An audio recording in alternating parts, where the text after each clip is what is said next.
57gold.com, Radio, Scottsdale Gold and Silver Exchange. My pleasure to once again introduce Gerald Celente from Trends Research Institute, trendsresearch.com. Gerald, great to have you back with us. Well, thank you, Gary. I got an email notification. You had been in Chile during the earthquake, and the listeners would love to hear exactly what went down and what occurred. Well, we were on the 14th floor of the Crown Plaza Hotel, a colleague and myself.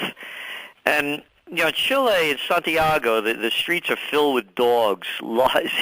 You walk down a sidewalk, these dogs are just lying out there, stretched out all over the place. And about 3 o'clock in the morning, and all the windows, of course, were closed, we were awakened by dogs howling. And you know how they say that animals react first in times of these kind of natural disasters? Well, that served to be a wake-up call. I was wondering, why are these dogs howling so madly when they seem so docile during the day?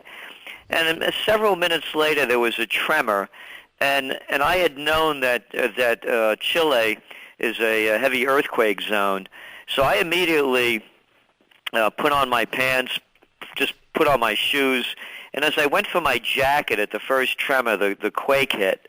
And it was just, the room, we're on the 14th floor. This thing is weaving back and forth. The drawers are flying out of the bureaus. The television topples over. Lights go out. And I just headed for the staircase, looking for that green light.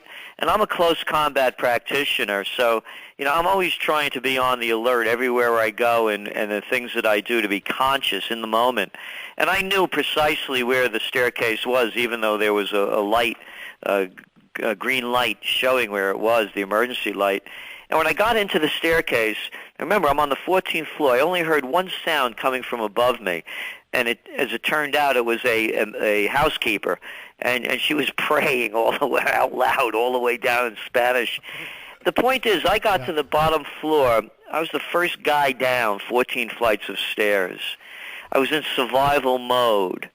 And we had just done a story in the Trends Journal, the top trends of 2010, that went to our subscribers in early January about neo-survivalism.